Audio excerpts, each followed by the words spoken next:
নমস্কাৰ পৰম শ্ৰদ্ধাৰ শিক্ষাগুৰু ছাৰ বাইদেউসকল আজি ভিডিঅ'টো ৰাজ্যৰ প্ৰতিজন শিক্ষক শিক্ষয়িত্ৰীৰ বাবে অত্যন্ত গুৰুত্বপূৰ্ণ হ'বলগীয়া আছে।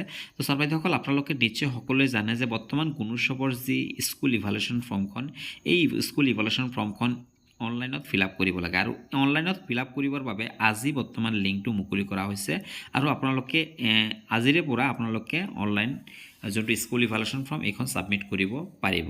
তো ছাৰ বাইদেউসকল মই পোনপ্ৰথমে আপোনালোকক দেখাবলৈ যত্ন কৰিম যে আপোনালোকে ৱেবছাইটত গৈ আপোনালোকে কেনেধৰণে স্কুল ফৰ্মখন লগ ইন কৰিব, লগ ইন কেনেকৈ কৰিব আৰু সেই গুগল ফৰ্ম যোনটো ফিল আপ কৰিব লাগে সেই ফিল আপ কৰাটো কেনেধৰণে কৰিব গোটেইখিনি কথা এই ভিডিঅ'টোৰ যোগেদি মই দেখাবলৈ যত্ন কৰিম।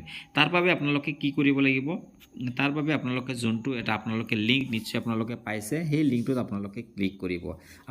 আপোনালোকে নিশ্চয় গ্ৰুপত পাই গৈছে আপোনালোকৰ যোনটো সমগ্ৰ শিক্ষা বা আপোনালোকৰ ব্লগ যোনটো গ্ৰুপ বা আপোনালোকৰ ক্লাষ্টাৰত যি গ্ৰুপ আছে গ্ৰুপত আপোনালোকে লিংকটো পাই যাব। আপোনালোকে জাষ্ট লিংকত ক্লিক কৰিব।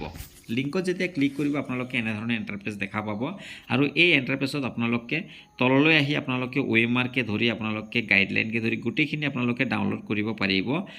আপোনালোকে যদি এটেণ্ডেঞ্চ শ্বীটক কেতিয়াবা যদি আপোনালোকৰ প্ৰয়োজন আপোনালোকে ডাউনলোড কৰিব পাৰিব। গতিকে আমি যিহেতু লগ ইন কৰিব লাগিব, লগ ইন কৰি আমি ফৰ্মখন ফিল আপ কৰিম, তাৰ বাবে আমি লগ ইন কৰিম ফাৰ্ষ্ট টাইম। এই লগ ইন কৰাৰ বাবে আপোনালোকে যোনটো লেফ্ট কৰ্নাৰত দেখা পাইছে লগ ইন বুলি অপশ্যনটো, এই লগ ইনত আপোনালোকে ক্লিক কৰি দিব।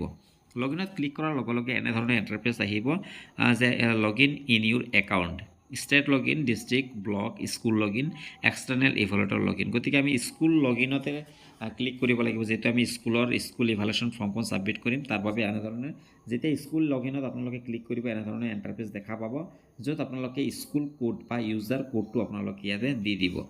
ইউজাৰ কোডটো যেতিয়া আপোনালোকে দি দিব, ইউজাৰ কোড আৰু আপোনালোকে ইউজাৰ পাছৱাৰ্ড, যোনটো পাছৱাৰ্ড আপোনালোকে ইউজাৰ কোডটো আপোনালোকৰ স্কুলৰ ইউডেছ কোড যোনটো আছে এইটো দিব আৰু লগতে পাছৱাৰ্ড যোনটো ফাৰ্ষ্ট টাইম আপোনালোকে পাছৱাৰ্ডটোও স্কুল ইউজাৰ কোডটো বা স্কুল ডাইচ কোডটোৱে আপোনালোকে ইউজাৰ আইডিটো দিব প্লাছ আপোনালোকে ইউজাৰ পাছৱাৰ্ডতো আপোনালোকে স্কুল আইডিটো দিব। স্কুল আইডিটো দিয়াৰ পাছত আপোনালোকে জাষ্ট লগ ইনত ক্লিক কৰিব। লগ ইনত ক্লিক কৰাৰ লগে লগে এনেধৰণে এণ্টাৰপেজ আহিব। এণ্টাৰপেজ অহাৰ পাছত আপোনালোকে কি কৰিব, enter new password to continue, please change password, অৰ্থাৎ যোনটো স্কুল ইউজাৰ আইডি আছিলে বা ইউৰেছ কোড আছিলে সেইটো আমি এতিয়া বৰ্তমান দিয়াৰ লগে লগে এনেধৰণে আহিছে আৰু আমি এতিয়া কি কৰিম, চেঞ্জ কৰিব দিছে। তো গতিকে আপোনালোকে যি মন যায় আপোনালোকে নিজৰ ইচ্ছা অনুযায়ী এটা ষ্ট্ৰং পাছৱাৰ্ড বনাই দিব।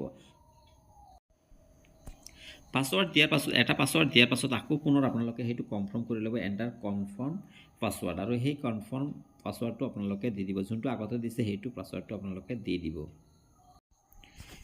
যেতিয়া আপোনালোকে কনফাৰ্ম পাছৱাৰ্ডটো দি দিব, দি দিয়াৰ পাছত আপোনালোকে জাষ্ট যেতিয়া আপোনালোকে কনফাৰ্ম কৰি দিব ইয়াৰ পাছত আপোনালোকে জাষ্ট চেঞ্জ পাছৱাৰ্ডত আপোনালোকে ক্লিক কৰিব। চেঞ্জ পাছৱাৰ্ডত ক্লিক কৰাৰ লগে লগে চাওক কেনেধৰণে এণ্টাৰপেজ আহি গৈছে আৰু য'ত লিখা থাকিব আপোনালোকৰ বিদ্যালয়খনৰ নাম লিখা থাকিব, লিখা থাকিব আৰু আপোনালোকৰ স্কুল ইভালুৱেশ্যনত যোনটো ফৰ্ম থাকিব সেই ফৰ্মসমূহ আপোনালোকে গোটেইখিনি খোল খাব।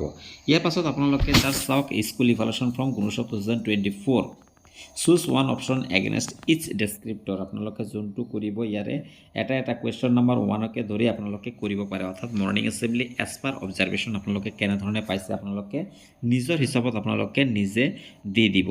Availability of record as per record and observations, আপোনালোকে কেনেধৰণে পাইছে, co scholarship activities, utilisation of grants, attendance, evaluation, UDISE form, biodiversity register, এনেধৰণে আপোনালোকে যোনটো পাইছে আপোনালোকে ইয়েছ দিব, যোনটো পোৱা নাই ন' দিব। এইটো আপোনালোকে ফিল আপ কৰি যাব। ইয়াৰ পাছত আপোনালোকে যোনবিলাক অপশ্যনবিলাক আছে আপোনালোকে এইবিলাক চাই আপোনালোকে ফিল আপ কৰিব। যোনটো আছে দিব, যোনটো নাই আপোনালোকে ন' বুলি দিব।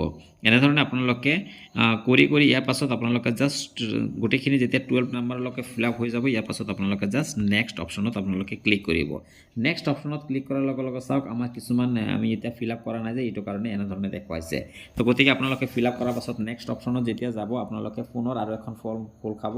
ফৰ্ম খোল খোৱাৰ পাছত আপোনালোকে জাষ্ট কি কৰিব, খোল খোৱাৰ পাছত আপোনালোকে সেই ফৰ্মখনৰ ফিল আপ কৰিব। ফিল আপ কৰি এনেধৰণে আপোনাৰ নেক্সট অপশ্যন যাব আৰু শেষত গৈ আপোনালোকে ছাবমিট বটনত আপোনালোকে ক্লিক কৰিব। বাইদেউসকল ছাবমিট বটনত ক্লিক কৰাৰ লগে লগে আপোনালোকে আগতে এটা কথা মন কৰিব যে একবাৰ ছাবমিট মাৰিলে কিন্তু আপোনালোকে সেইটো ফৰ্মখন আকৌ এডিট কৰিব নোৱাৰিব। তো গতিকে আপোনালোকে ছাবমিট কৰাৰ আগতে ভালদৰে আপোনালোকে নিজে যি ফৰ্মখন ফিল আপ কৰি আছে সেই ফৰ্মখন ভালকৈ ভেৰিফাই কৰি ল'ব যাতে আপোনালোকৰ কোনো অসুবিধা নহয়। তো ছাৰ বাইদেউসকল আশা কৰিছোঁ আপোনালোকে নিশ্চয় বুজি পাইছে। তো গতিকে আপোনালোকে ছাবমিট কৰাৰ আগতে এই কথাটো মনত ৰাখিব। তো ছাৰ বাইদেউসকল আশা কৰিছোঁ আপোনালোকে নিশ্চয় বুজি পাইছে, আৰু ভিডিঅ'টো যদি আপোনালোকে ভাল পায় আপোনালোকে এটা শ্বেয়াৰ কৰি দিব, আৰু যাতে আন শিক্ষাগুৰুসকলেও কথাখিনি বুজিব পাৰে। তো ছাৰ বাইদেউসকল আজিৰ ভিডিঅ'টো ইয়াতে সামৰণি মাৰিছোঁ। ধন্যবাদ সকলোকে।